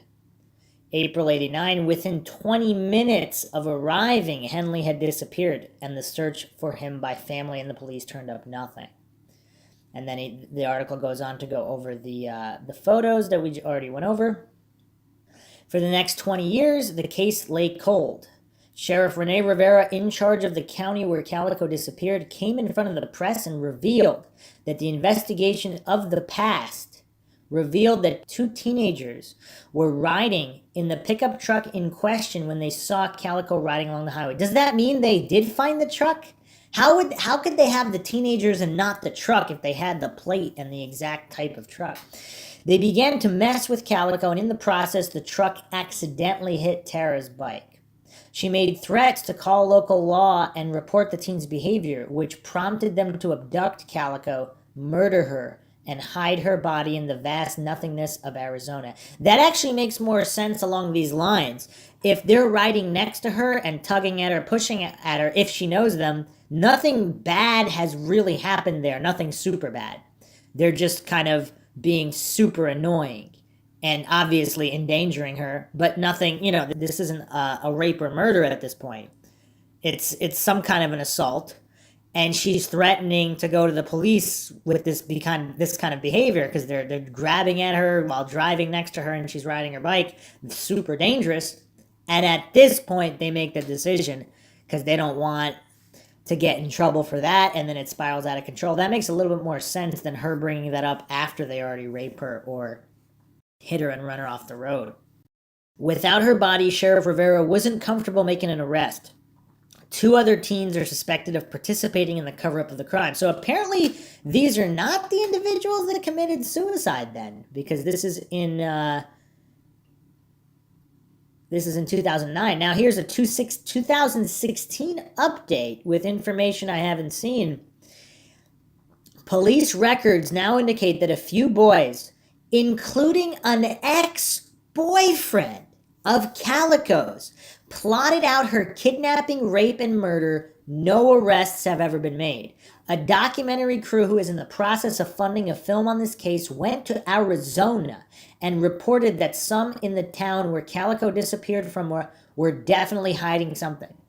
So how many groups of suspects are there, and how many of them committed suicide? So the ones that committed suicide, they didn't do it, or were they acquainted with the ones that did it? Are these overlapping groups of people is the question now. Witnesses who may have info on the teen's disappearance have been threatened and harassed by persons unknown, and it seems the perpetrators plan on making sure Calico's case remains cold.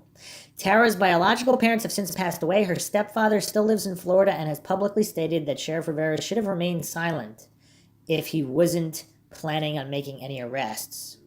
The true identities of the children in the infamous photo remain unresolved to this day.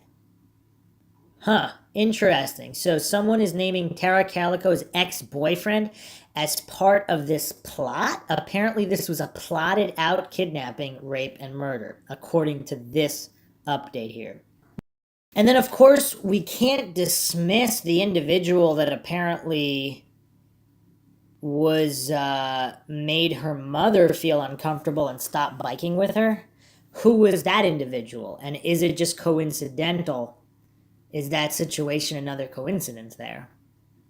So the story with Lawrence Romero Jr.'s death is also weird. So this is the son of then Sheriff Lawrence Romero.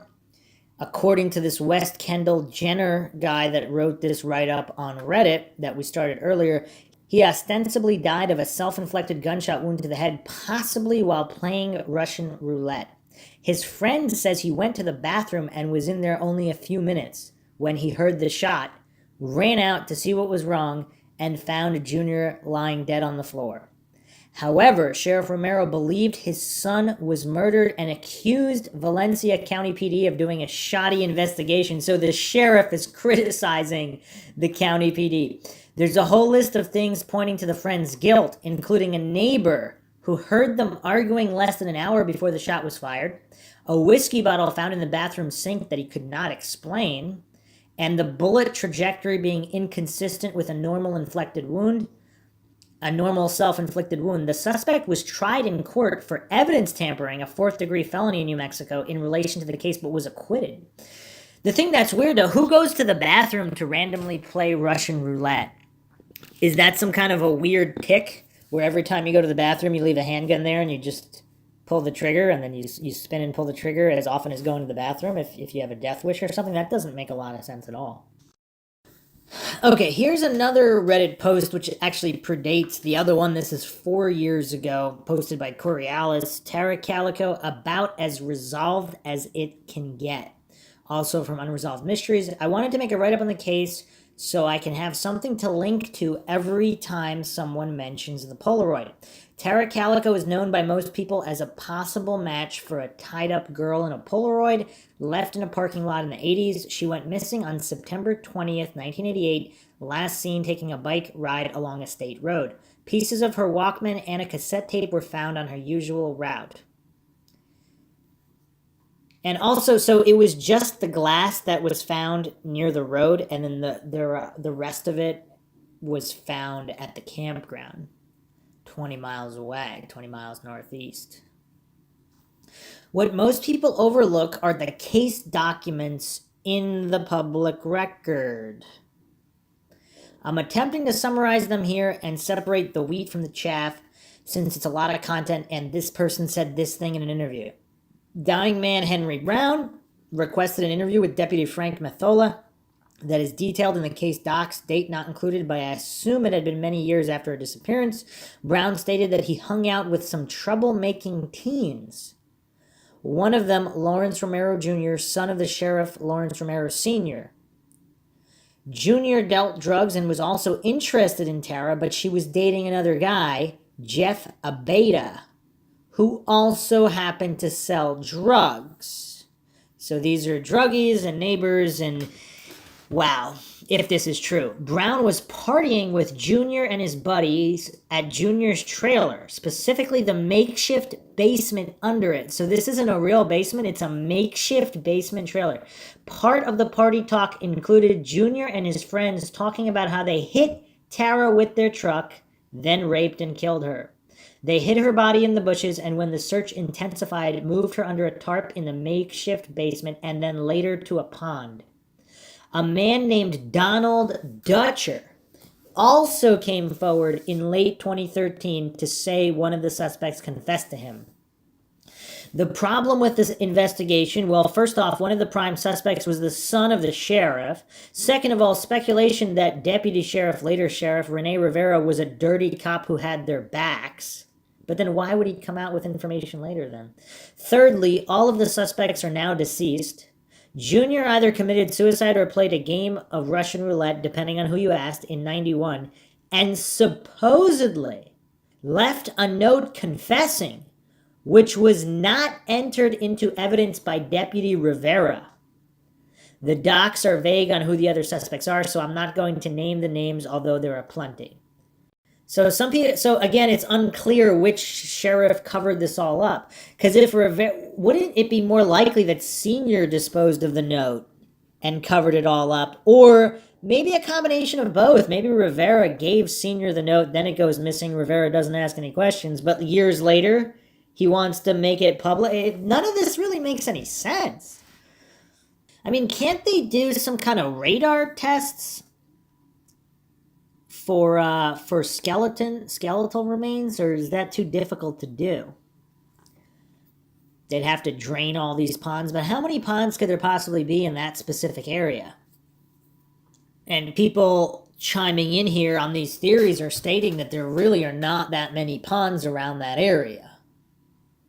Other people also bring up sonar equipment, which can show the bottom of ponds quite accurately. Also, some people believe that the bike went in the pond with the body, in which case would the bike be easier to spot with sonar?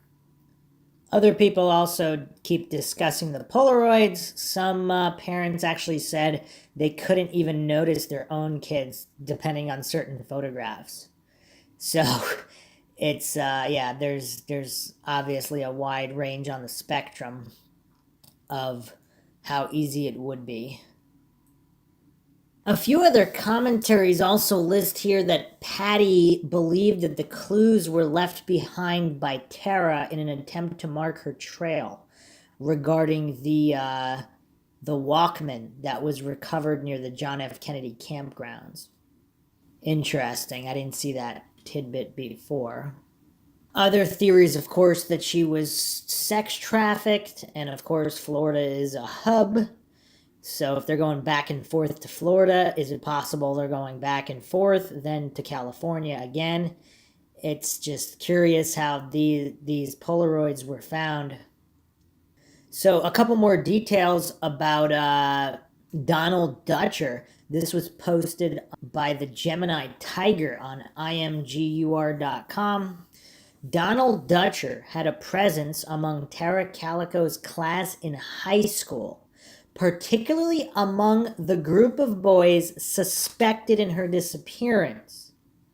Back in the day, 28 years ago, he'd park his car at his friend's laundromat and eventually attract a crowd of neighborhood kids. That's how he became acquainted with a number of the locals and learned a little bit about everyone.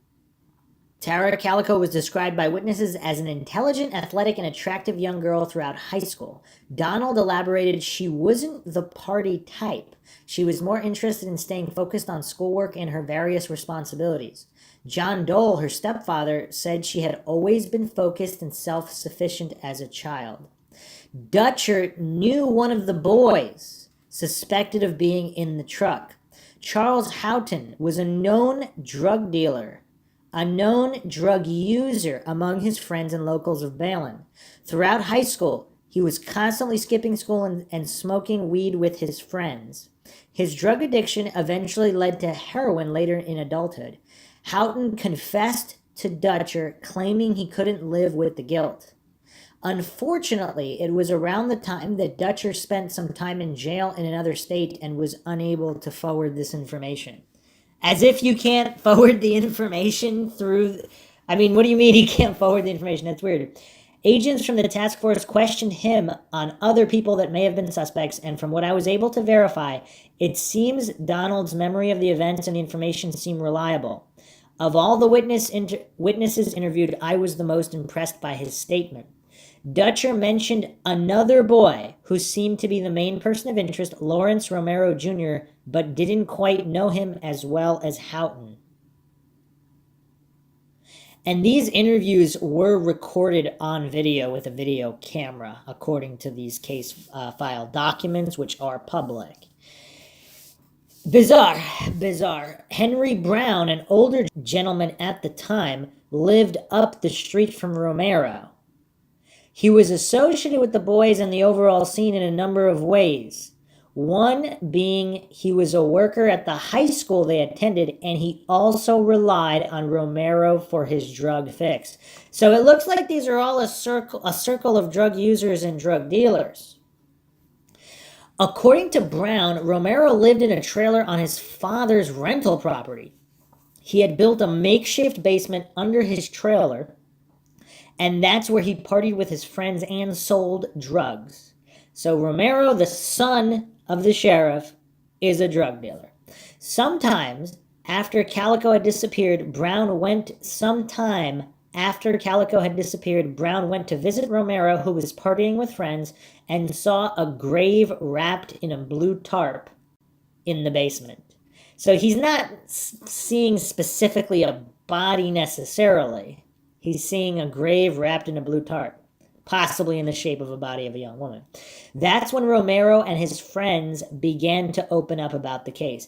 And I guess if they were high on drugs, whatever, they might just say whatever, right? If they were completely sober, maybe they wouldn't, but I don't know. Again, these are all variables we have to keep in mind.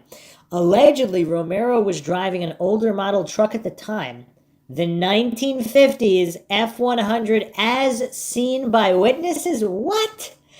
So why is this allegedly? So nobody in town knows what he's riding? How can this not be nailed down? I don't understand why this is so vague. Apparently, everyone knew that Calico rode her bike through town and down the highway and major streets. It was easy for them to track her down. That's an interesting point, because if these are friends with an ex-boyfriend or whatever, and they're friends with friends, and people see her while they're driving, whatever, so it's known that she rides her bike almost every morning on that stretch. So this could be a targeted attack here. It doesn't have to be a crime of opportunity. Romero then hit her with the truck and threw her in the bed along with the bike. The discussions became graphic when one of the boys claimed to have raped her inside the camper. Brown then claimed the boys took her out to the gravel pits where they continued to rape and sodomize her in seclusion. She got ballsy, Romero said among his friends, describing a moment when Calico stood up to defend herself and threatened to have them thrown in jail. That's when a couple of boys held her down and Romero stabbed her to death, and they discarded the body in the nearby bushes.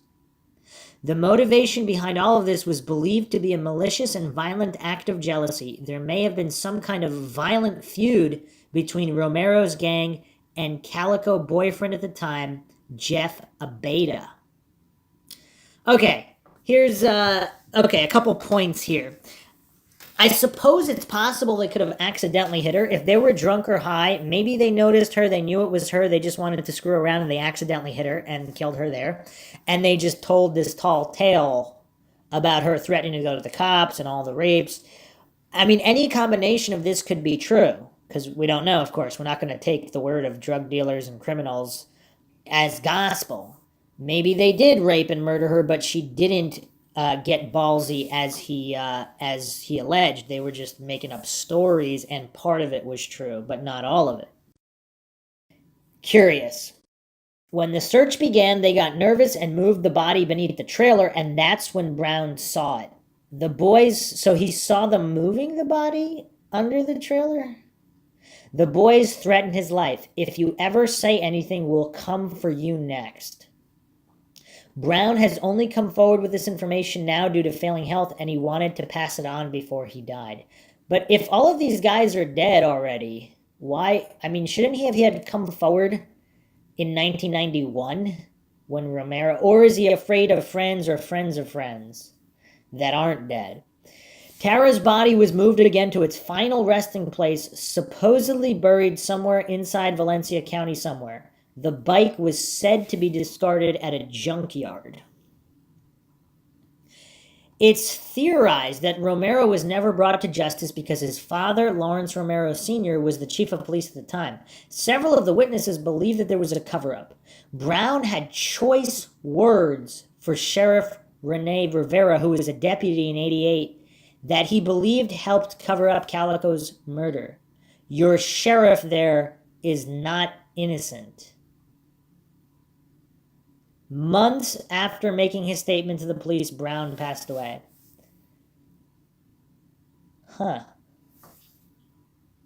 So he's alleging that Rene Rivera helped Romero Sr. covered this up.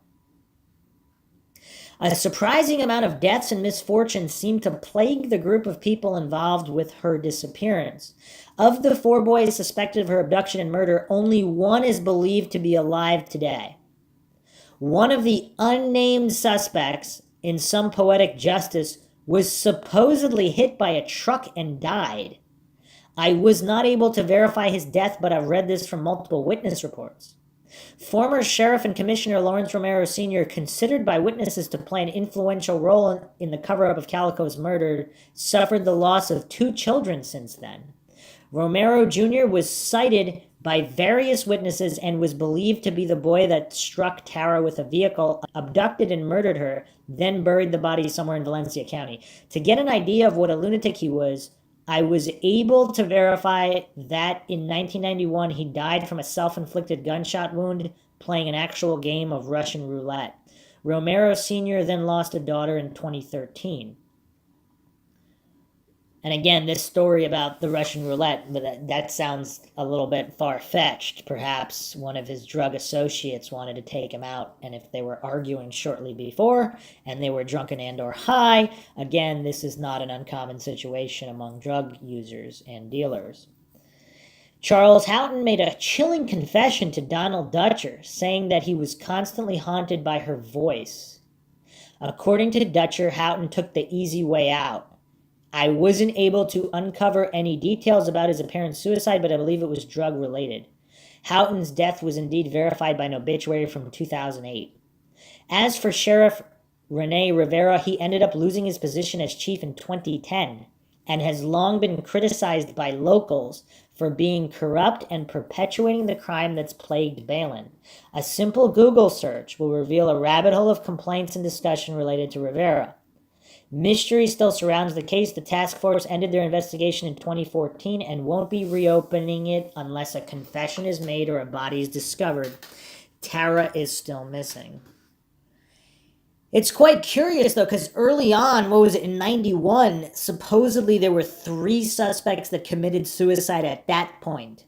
Now, according to this article, there's other individuals involved, some of which hadn't died until 2008, another one of which was struck by a truck and died. So how many individuals exactly were involved? Or were these just people who told other people?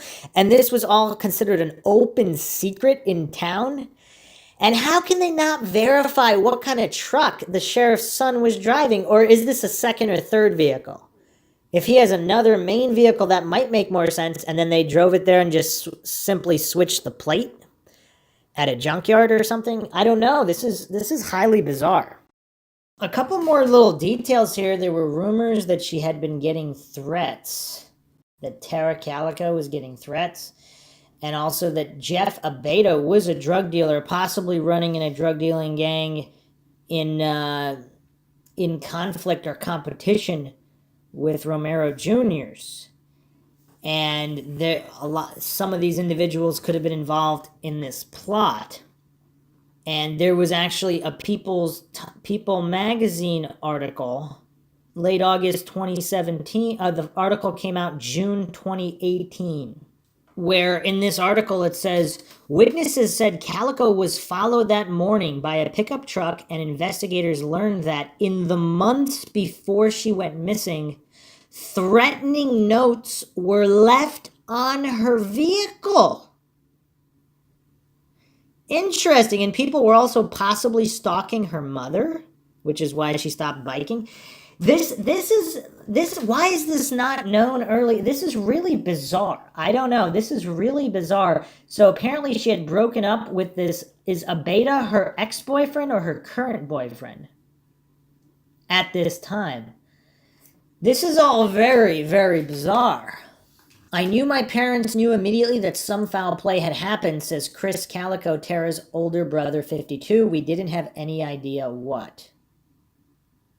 I knew nearly 3 decades later, they may finally learn the truth.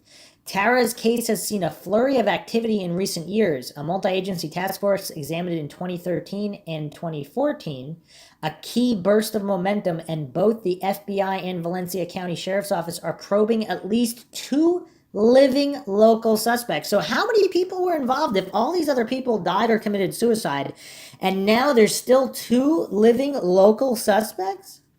Though they declined to discuss their probable theories or the suspects' names. Also, the car wreck she got into was in high school, so it doesn't state the year, but does that car wreck have something to do with the ex-boyfriend or some of these other individuals? What is going on? I don't know if there were more details ever revealed on what the circumstances of that car wreck were either.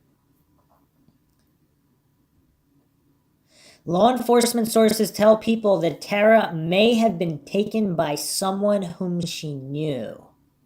It's a possibility endorsed by Sergeant Rowland and former Valencia County Sheriff Rene Rivera, who worked as the case's lead investigator for a decade, starting in '96 and left office in 2011. Citing 2 informants, Rivera thinks Tara could have been killed by at least 2 teenage boys from the community who acted with 2 accomplices. He tells people one theory was that she was attacked by boys riding together in a pickup truck that crossed her path on her bike ride that fateful September day. As Sheriff Rivera has said, the boys' families then helped them cover up their crime. He still believes Tara is likely buried somewhere in the county. Current investigators are skeptical of a conspiracy, so criminals can only act alone.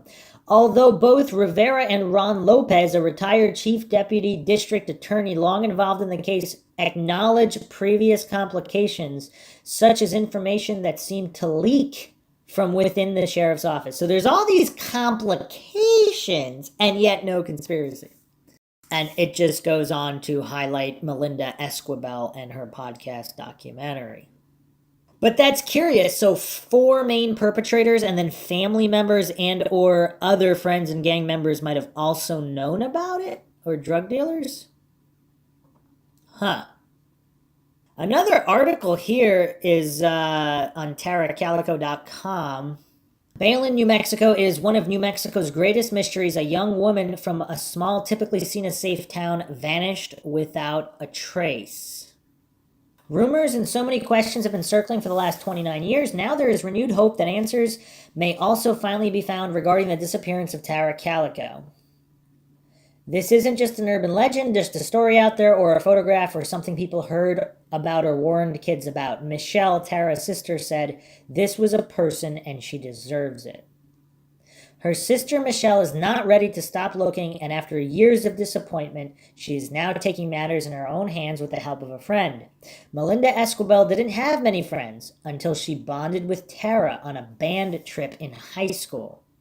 She said, "Nope, you were hanging out with us and took me and hugged me, and that is how we became friends," Esquivel said. After Tara's disappearance, Esquivel moved on with life. Then after one Christmas dinner with friends, Tara came up again. The response I got from those at the table who were my classmates were, "Oh, Melinda, the whole town knows who did it." It was after that conversation the Justice for Tara Calico mission began. Melinda Esquivel, who is a filmmaker, decided to create a documentary, but when she saw the case file at the sheriff's office, the mission took a new turn. They were in shambles.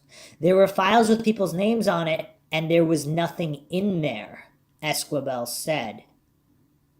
That's weird. So everything was removed? That doesn't seem sketchy at all. It was like, okay, now what? What do we do now? So we started investigating. The investigation took them to places they didn't expect. According to Esquivel, people did not want to talk about what happened, and says through the course of her investigation, her life and her family's lives have been threatened. Wow. That's quite mind-shocking in a case where supposedly all these suspects are dead. However, she says progress in the investigation has been made. According to Esquivel, different areas that were overlooked before are now being searched, unearthing secrets that have been hidden for years. She also believes that there are too many powerful people involved who do not want the case to be solved. People have passed who have strong ties to the community who may have deflected people coming forward from talking and getting involved. I think that has made a difference, Esquivel said. Michelle and Melinda have shared all the information they've gathered with investigators at the Valencia County Sheriff's Department, who remain the lead agency on the case. The two are also releasing what they've learned through a podcast that is now being shared around the country.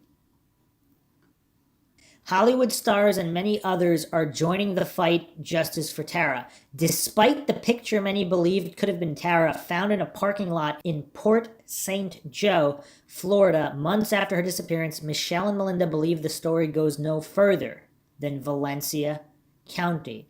Much of the information covered cannot be released to the public because the FBI and the Sheriff's Department are still building a case. A new detective was recently appointed to the case. So that's interesting. There were also supposedly, I don't know if they mentioned this on the podcast or this was elsewhere, that Romero Jr.'s van was spotted in Port St. Joe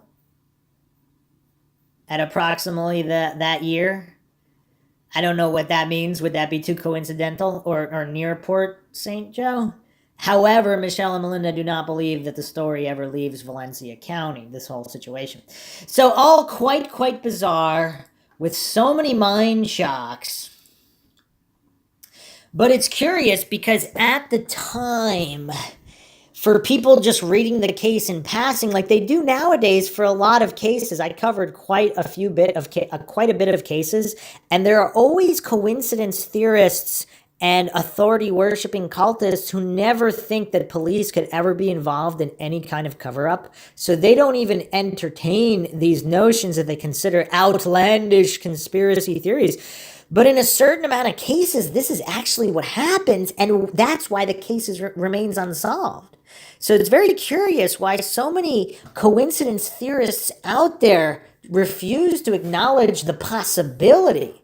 They think invoking Occam's razor, which they invoke completely incorrectly, somehow disqualifies conspiracies or law enforcement cover-ups from being possible. Obviously, they're possible. Obviously, they happen in a certain percentage of cases, and obviously knowing which case it is very difficult without having enough evidence. But of course, quite silly and disrespectful to victims to not even examine all possible avenues, because these are why some of these cases remain unsolved. And possibly, and in terms of family members of the perpetrator, so if the perpetrators are all dead, suicide, murder, drug overdose, hit by truck, whatever, their family members, particularly if they're, I guess, powerful people in the community, maybe tied to politicians in the area or just really rich people, perhaps they don't want their family members' names dragged through the mud, so they'd rather the whole thing be forgotten. But it's kind of brazen to be threatening documentary filmmakers' lives. If that's true, that's brazen. The audacity. I mean, it's rough. But hopefully, if the FBI supposedly is now involved in the case, so that does look good. That does look good, so hopefully there will be justice served soon, if at nothing else, just closure. But the people that threatened others from coming forward, they should also be held accountable as well. Tampering or interfering with an investigation, intimidation, all these things. So, I hope you guys found another edition of MINDSHOCK True Crime informative and interesting.